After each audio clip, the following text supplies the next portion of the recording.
Magandang umaga mga idol. So, ito na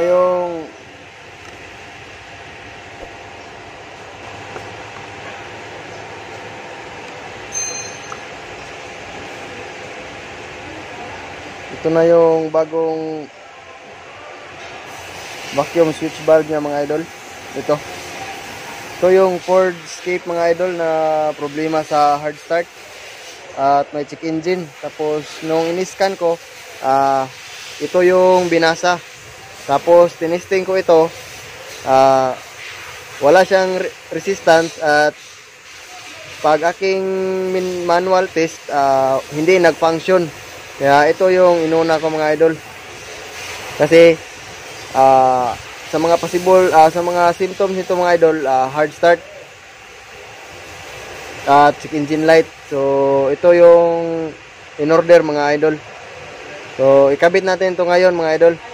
Pero bago natin ikabit, kunan natin ng resistance ito, itong bago at saka itong luma. Okay, so disconnect lang natin yung socket mga idol. So tanggalin lang natin ito mga idol. Ito yung gagamitin natin na Star Allen security.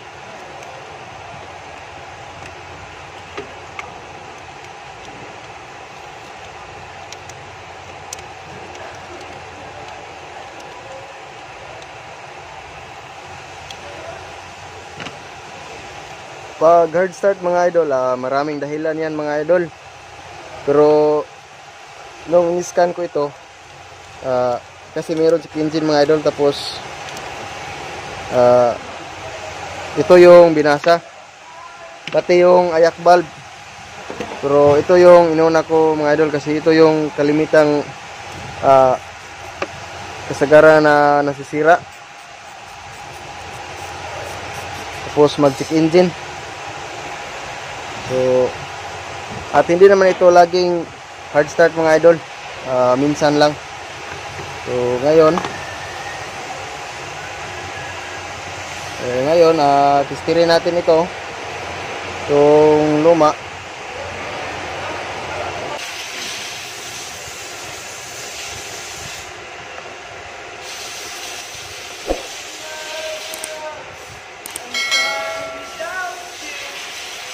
Yan mga idol, milliohms ang kanyang reading. Ayan, 7.8 milliohms. Sobrang baba niyan mga idol pag milliohms. Hindi man lang umabot ng ohms mga idol. Dapat ang reading nito mga idol, mga ohms o kilo ohms. Pero usually mga idol, tingnan nyo lang mga idol. Ayan mga idol. So ang reading niya milliohms. Yan mga idol, 15 milliohms, 17 milliohms, mababa yan mga idol. Ngayon ang bago, testingin natin ito mga idol. Ayan mga idol, tingnan nyo mga idol, 32.5 ohms, 34.5 ohms. Ohms siya mga idol. Mataas ang kanyang reading, abot 33 ohms. Samantalang yung luma nasa milliohms lang. Yan mga idol.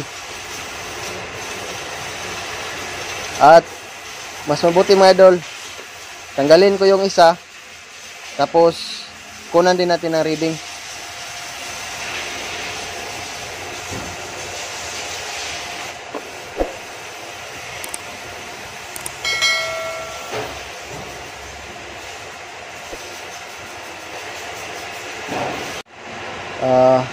Ito mga idol, hindi ko na lang tinanggal kasi sinubukan ko tinanggal at tanggalin. Matigas, hugutin yung kanyang hose, baka mabali pa yung kanyang dito, yung tube. Kaya doon ko na lang titistirin mga idol. Tapos tingnan natin kung magkano ang kanyang reading. Sana ayan, okay lang, aabot naman ang kanyang test probe.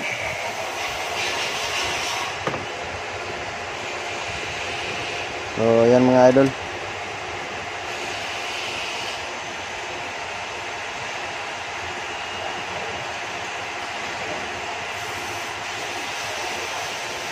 So yan mga idol. So yan mga idol, 34.8 ohms, 34.9, 35. So mataas ang kanyang reading mga idol. Ayan, 34, 25 ohms. Ohms yan mga idol. Tapos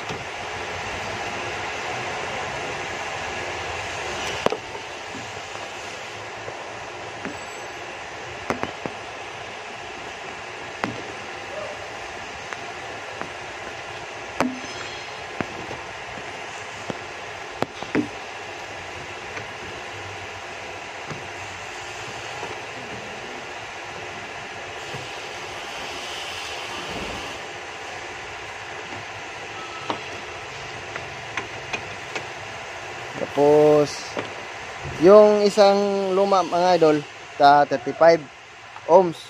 So itong bago,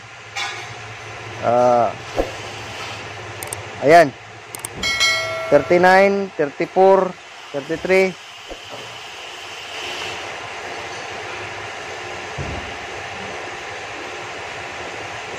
So ayan mga idol. So 30 plus ang ohms mga idol. Ayan. So halos magkapareho lang sila mga idol sa yung isa, yung hindi sira. Pero itong luma, so itong luma mga idol, ayan, milliohms lang ang kanyang reading mga idol. 19. Sobrang baba na to nito mga idol, milliohms. So ngayon mga idol, ima-manual test natin ito. Ito yung gagamitin natin. Ito yung pang supply na positive, supply na ground. Okay? Tapos ito yung steady ground. Yan mga idol. Yan. Steady ground ito mga idol. So ngayon, ikabit natin itong clip dito sa isang pin.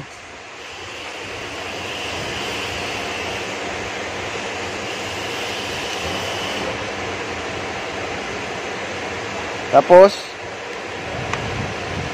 ayan, medyo mahirap. So yan mga idol, pindutin lang natin na pang supply itong 12 volt. Tapos idikit natin sa isang pin. Tapos pakinggan nyo mga idol kung mag-click ba.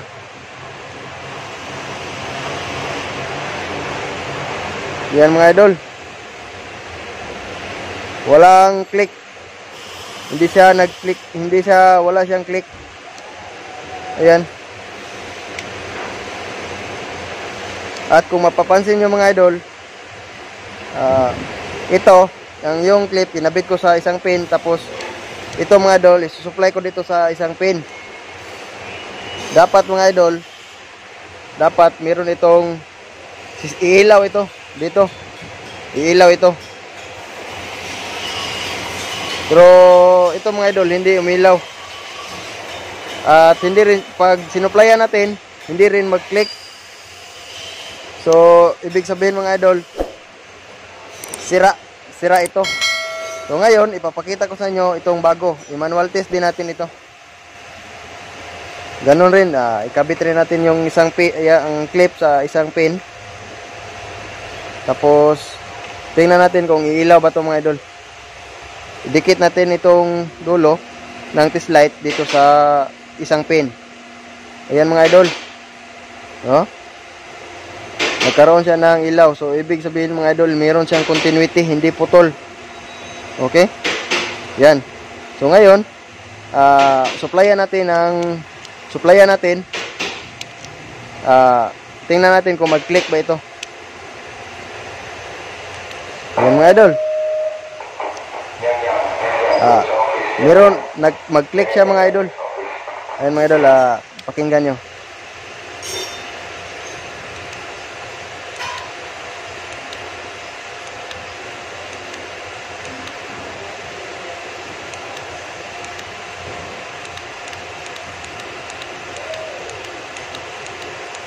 Okay mga idol. Binigyan ko lang ng supply tapos idikit ko yung isang pin.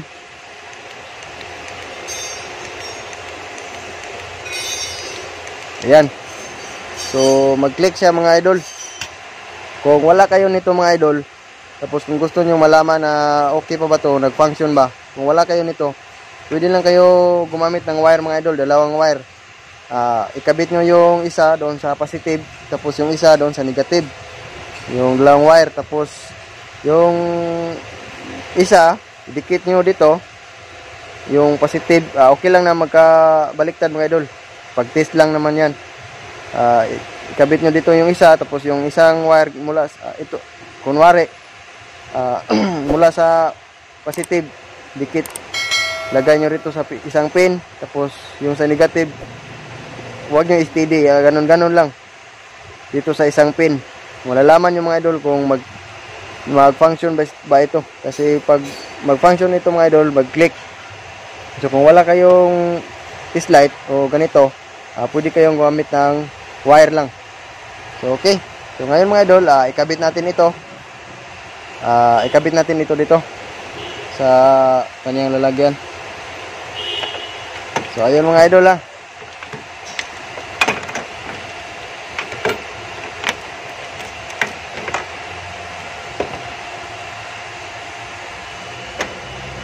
sa mga hindi nakakita sa part 1 nito mga idol, ilalagay ko lang sa description yung link para makita ninyo. The battle of Kelly. Ayun yan, bumigay po ni Doy. Sa direto na? How is that? Oh. Apa yun? Dito, bikin na.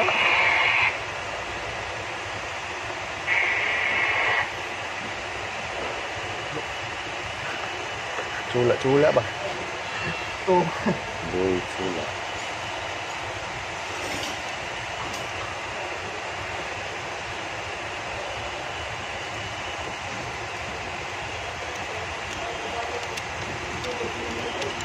May mga gagmay nga mga patos ito.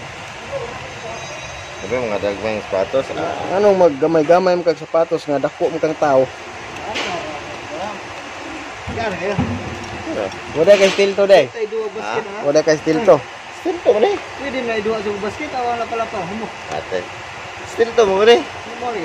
Sa una ba anong wala kay steel to sa una? Hindi papalit na kay steel to ni kuan, paisa. Di, liman ka.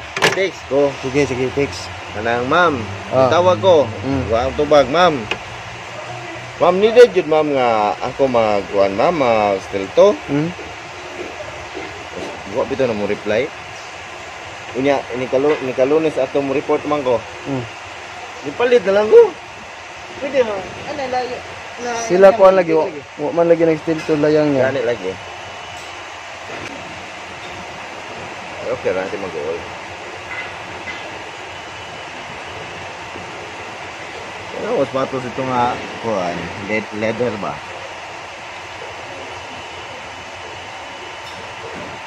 Leader of the band. Leather the band. Oh.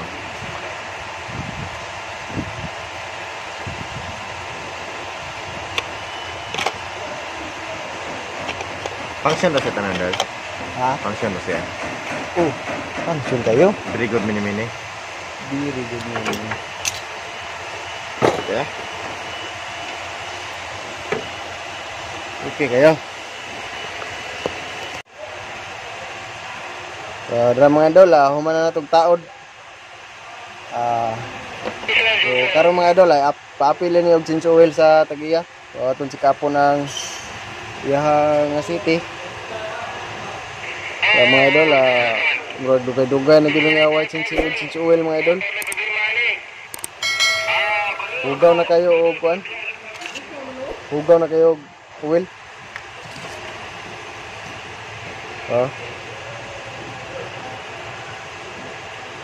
Hapit na mo lapok. Lasing ani? Lasing? Ato na change oil mga idol. Okay. Ayun. Ikaw. Doon ka. Pero mga idol, ang supervisor mga idol, siya mo imo tubil sa flashing. Practice sa change oil kay siyan lang kuno mo change oil sunod.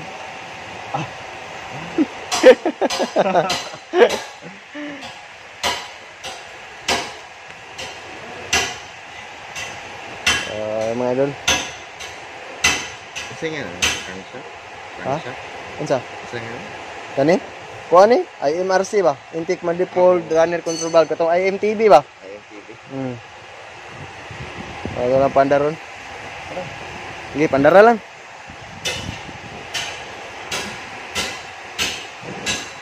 Atong plasingan yung mga pandaron na to mga pila ka minutes. Bisag 3 minutes lang mga idol. Aron ma-flashing siya.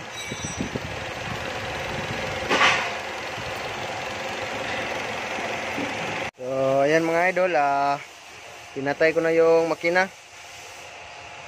Dumi na. So,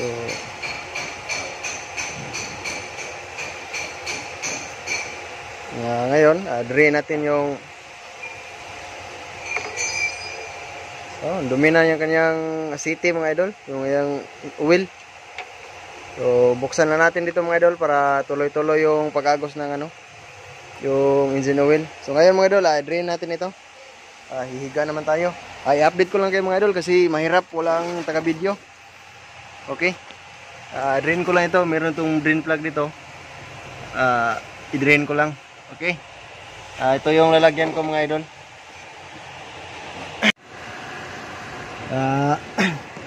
Yan mga idol, na-drain ko na yung engine oil. Tapos ito yung kanyang oil filter mga idol. Element ito. Kunin lang natin itong ito. Tapos ang element na sa sa loob. Okay. So ito yung gagamitin natin mga idol na tools. Ito.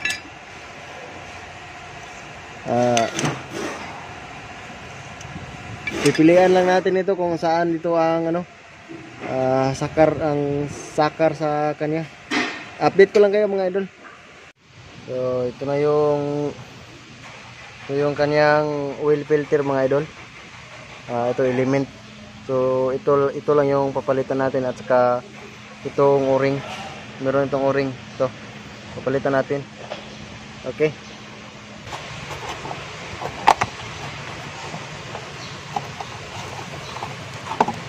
So ito mga idol. So itong kanyang o-ring. Tapos ito yung filter. So okay. Pareho lang sila mga idol. Okay. Lilinisin muna natin ito.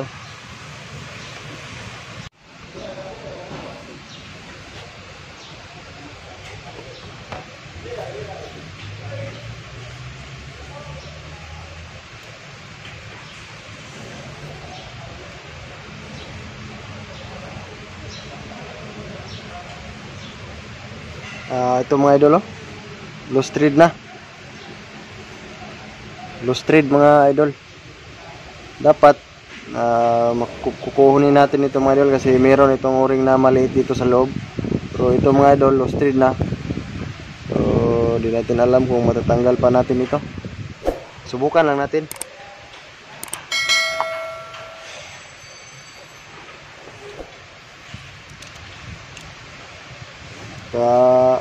Pag-change oil ito nung una mga idol, hindi ginamitan ng kanyang tools na sakto. Yan mga idol, hindi na talaga matanggal. Ikot na lang yung tools. Wag na lang natin tanggalin mga idol. Hindi naman siguro ito nag-leaking. So inisan lang natin. Kunin natin itong o-ring na luma. Dahil papalitan natin ito.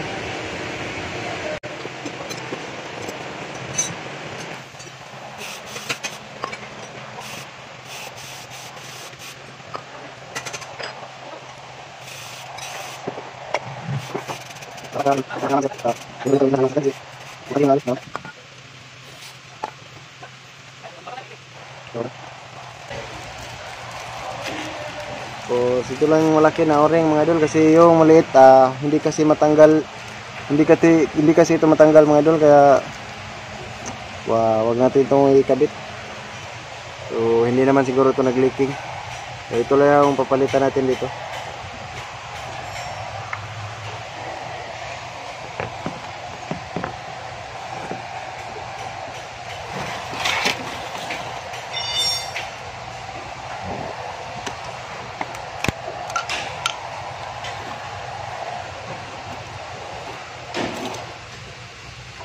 So basahin na natin ng engine oil mga idol, yung o-ring.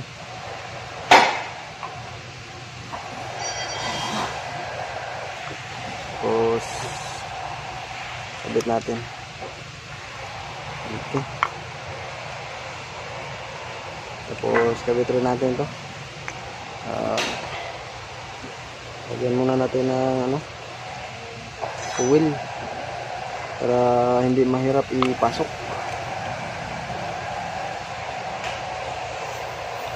Yan.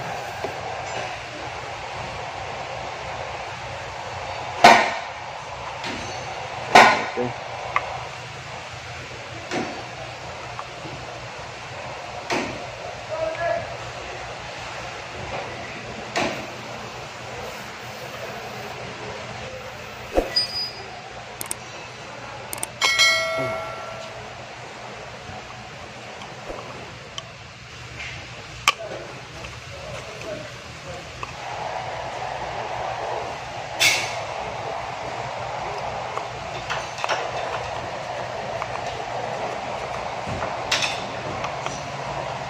Tapos kabit natin itong bago.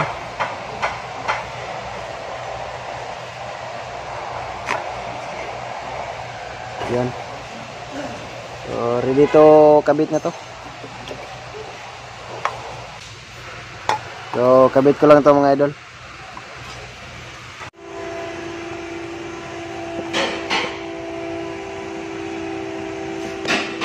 Ito mga idol.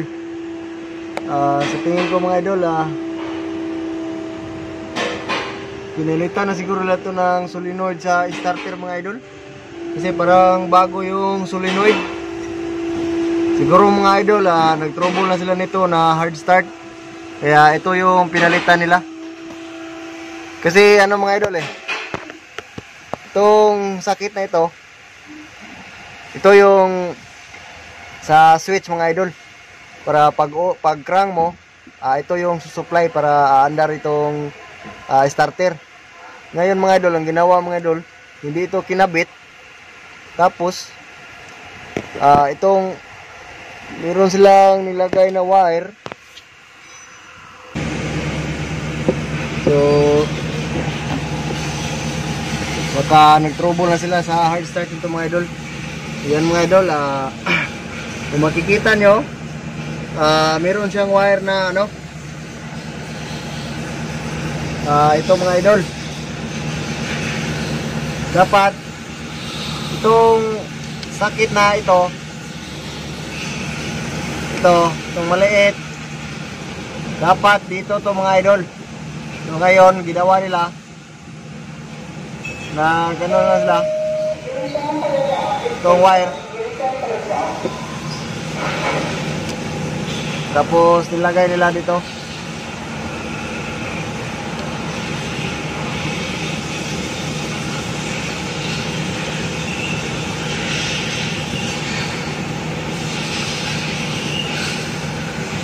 So palagay ko mga idol, pinalitan nila ito mga idol. Baka pinagawa to ni sir sa labas.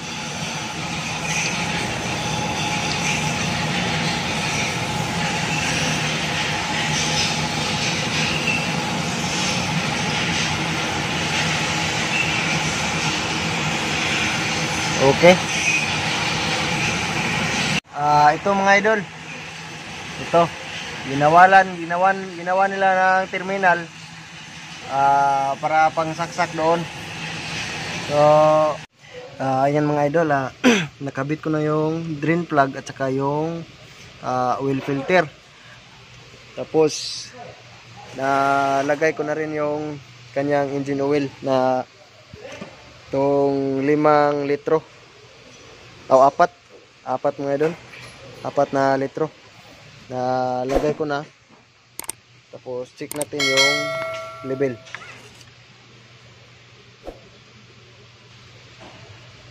So ayan mga idol, nasa pangalawang ito mga idol, yan mga idol, umandar na to mga idol. So yung kanyang check engine mga idol, hindi na umilaw kasi noon doon sa part 1 mga idol, pagdating ng sasakyan dito, umilaw tong check engine. Tapos iniscan ko yung IMTB, intake manifold, yung intake manifold tuning valve o intake manifold runner control valve, yung pinalitan natin mga idol, yung BSB. So sa pag-una niyang punta dito mga idol, nireset ko lang yung mga idol. Tapos nawala yung check engine. So in order yung pisa, dinala yung sasakyan, dinala ng may-ari. Baka hindi niya ito pinatakbo-takbo, hindi niya ginamit, standby niya lang. Hindi na umilaw mga idol. So ngayon mga idol, sinabit na natin bago, hindi rin umilaw.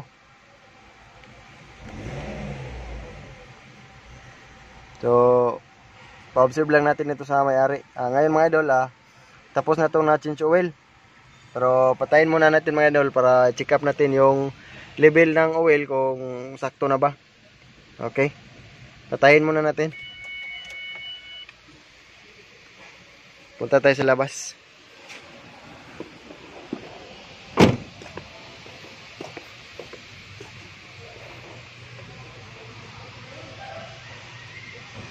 Hintayin lang natin mga ilang minutes mga idol kasi down pa yung yung kanyang oil. Okay. Ayan mga idol, kukunin na daw ng may-ari. So okay na to mga idol. Okay, start.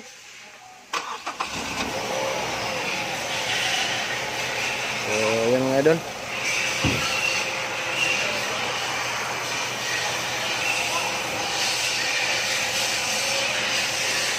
Wala check engine. Wala check engine.